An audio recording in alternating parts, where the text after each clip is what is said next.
কল্পনার বাইরে, মানে এরকম একটা প্লেসে একটা এত সুন্দর একটা মসজিদ, মানে ইন্টেরিয়র, হ্যাঁ গ্রামের মধ্যে একটা এরকম সুন্দর মসজিদ, ভিতরে ইন্টেরিয়রটা খুব জোস আর কি। মাশাআল্লাহ, নামাজ পড়ে খুবই একটা ভালো লাগছে আর কি। ইনশাআল্লাহ আমি তো যতবার আসবো, আমি একবার না চেষ্টা করবো এখানে এসে 1 ওয়াক্ত বা 2 ওয়াক্ত 3 ওয়াক্ত নামাজ পড়ে যাওয়ার জন্য। এই মসজিদের নাম হলো আল আমান বাহিলা খাতুন জামে মসজিদ, বেলকুচি, সিরাজগঞ্জ। তো আলহামদুলিল্লাহ সারা দেশ থেকে বিভিন্ন জায়গা থেকে লোকজন আসেন। আল্লাহর মেহেরবানিতে সবাই মসজিদ দেখে প্রশংসাই করেন। এই মসজিদের শুরু থেকে আমি ইমাম এবং খতিব হিসেবে আছি। তো আল্লাহর মেহেরবানিতে এই মসজিদে নামাজ পড়া আমার কাছে খুব ভালো লাগে। আর মসজিদের কাজটা এতই সুন্দর, আমি আমার জীবনে কখনো এমন মসজিদ দেখিনি। এইরকম কারুকার্য খচিত, যেখানে তাকাই সেখানেই সুন্দর লাগে। আর এই মসজিদ দেখার জন্য প্রথম দিক থেকে হাজারো মানুষের ঢল, ছেলে মেয়ে, দেশি বিদেশি, বিভিন্ন জায়গা থেকে আমাদের কাছে ফোনও আসে যে ভাই আপনাদের মসজিদটা দেখতে যাব, এমনকি আসেও। তো আল্লাহর মেহেরবানিতে যারা আসেন খুশি হয়ে যান।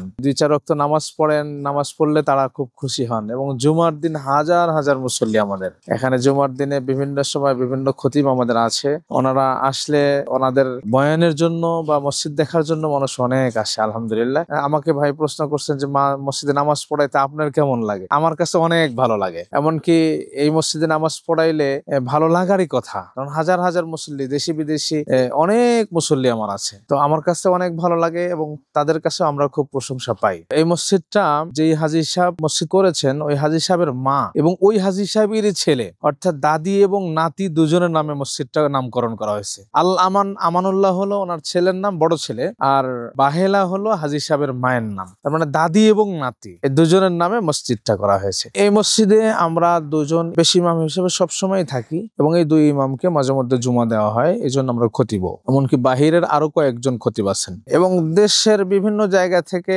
বিশেষ ব্যক্তিদেরকে, বড় বড় ওলামা একরামদেরকে, বাহিরের আলেমদেরকেও নিয়ে আসা হয় এই মসজিদে। আর এই মসজিদে মুয়াজ্জিন আছেন 2 জন, খাদেম আছেন 6 জন।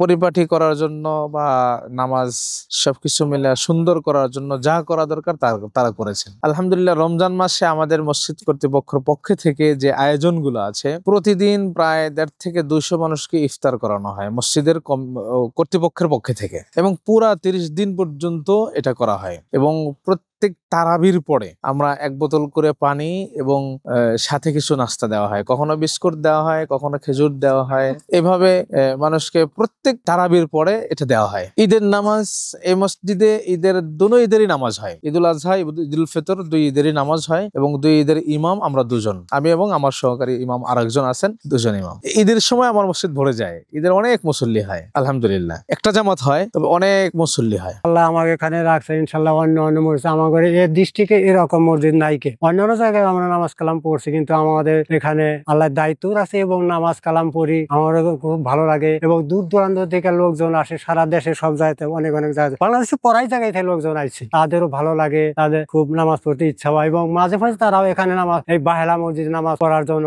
আগ্রহ আছে এবং আসে এবং নামাজ পড়ার জন্য মাঝে মাঝে তারা এখানে বাহেলা মসজিদ নামাজ পড়ে আসে। না, আমি কখনো চিন্তা করি না, আমি অন্য একটা কাজ কাম করছি, তো তখন এখানে লকডাউন পড়ে গেল, তখন আল্লাহ এখানে আমার কইলাম যে আমার একটা কাজ দেন, আল্লাহ আমাকে এখানে মসজিদে কাজে দিয়ে দিল। এখানে হ্যাঁ মহিলা আসে এখানে, দেখুন সুন্দর একটা মসজিদ, বাহেলা মসজিদ, একটা নাম করা একটা মসজিদ, যেন যাই একটু মহিলা মসজিদ দেখে আসি, তাদের ভালো লাগে, খুব সুন্দর মসজিদ, তারাও খুব প্রশংসা করে।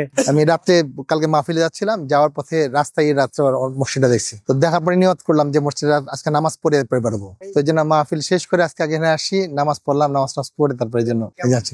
ভালো, যথেষ্ট ভালো। আমাদের দেশে খুব সুন্দর একটা মসজিদ। আর এই মসজিদ যে করেছেন আলহাজ মরহুম মোহাম্মদ আলী সরকার, উনি দিল দিয়ে করছেন। ওনার জীবনে যত কিছু করেছেন তার ভিতরে সবচেয়ে উন্নত মানের স্থাপনা হলো এটা। উনি দুনিয়া আখিরাতে শান্তির জন্য আল্লাহ তাআলা ওনাকে দিয়ে হয়তো এটা করাইছেন।